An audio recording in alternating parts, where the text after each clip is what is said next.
So we have Mr. Steadman here. I guess, how did you make it to me? What was the way that you got to us? I was very frustrated going to see doctors, and because my back just kept going out on me, and it would stay out for a week to 10 days. So I was referred to a neurologist, went to go see him, went to get the exam, and they said that I had a problem in my up my lower vertebrae. Which and was so, a spondylolisthesis, that Yeah. where the vertebrae slips forward, but you've had it your whole life. Yes. Right. And he sent me over to a surgeon, and the surgeon, immediately offered surgery. Said that I was missing some bones from birth and causing the slide, and that surgery was the only thing that was going to correct it.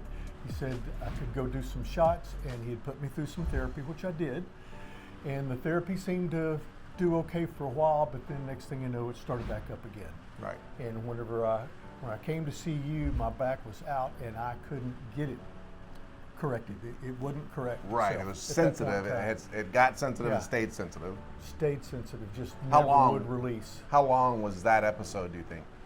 About 10 days. About 10 days worth? Was Yeah. that a longer episode? Yes, that was a episode longer episode, so they were getting longer as time went on. Correct. That's something And we hear about all the time. They get I was, longer and longer. I was pretty frustrated with it, and I was speaking with my daughter and son-in-law, and they had come to see you after a wreck that they had been in, and they said that you had got them back to recovery just really quickly. Yeah.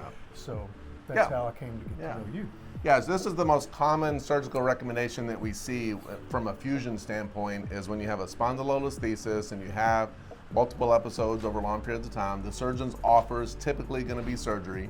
And I don't fault them for that, but most people have not had the opportunity to unload the tissues. And I talk about in other videos how we can sensitize the disc, the facets, the nerve itself, and the fascia. There's 4 primary tissues that we deal with. And when a person goes through this decompression process, we're basically unloading all 4 of them at one time.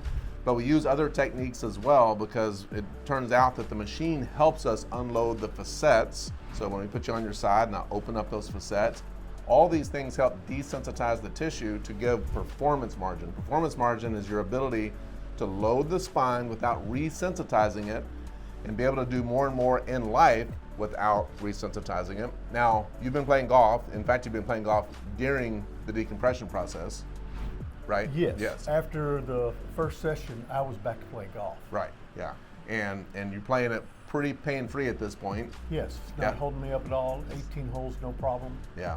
And so you've been pain-free from very early on in the process. And Yeah, we're a little over halfway through the program, and, Right. and I'm, doing heavy landscaping, out hunting, fishing, Yeah. throwing 50-pound bags of corn up in the feeders.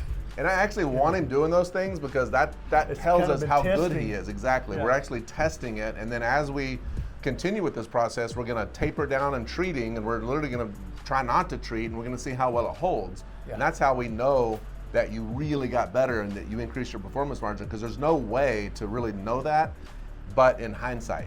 You know what I mean? It's like you got to go live life, do the things you want to do, reasonably loading your spine, because a spine can be reasonably loaded given your age, genetics, and Yeah. history.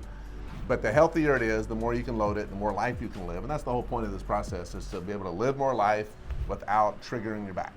So I think you're Yeah, doing I'm great. constantly rolling on the ground, working with my 3 grandsons that are up in their early 20s, helping them work on their Oh, cars. yeah.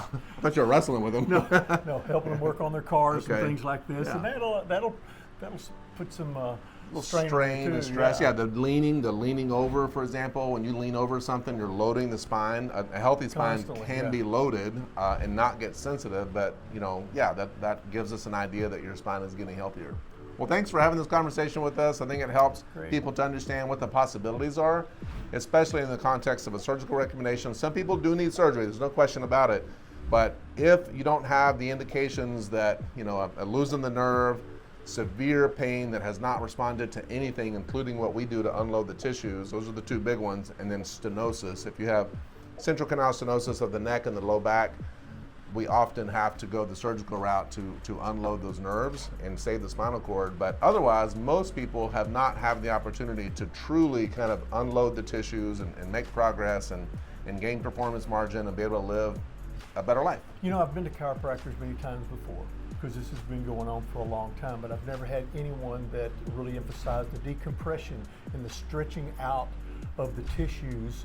Yeah, it's a different way to so- think about things when we're trying not to see you, because ultimately we're trying not to see you. It is a different approach, and yes, that is, I think that is unique with us, but I like it. So, thank you. Great. Appreciate it. Thank you. Yeah.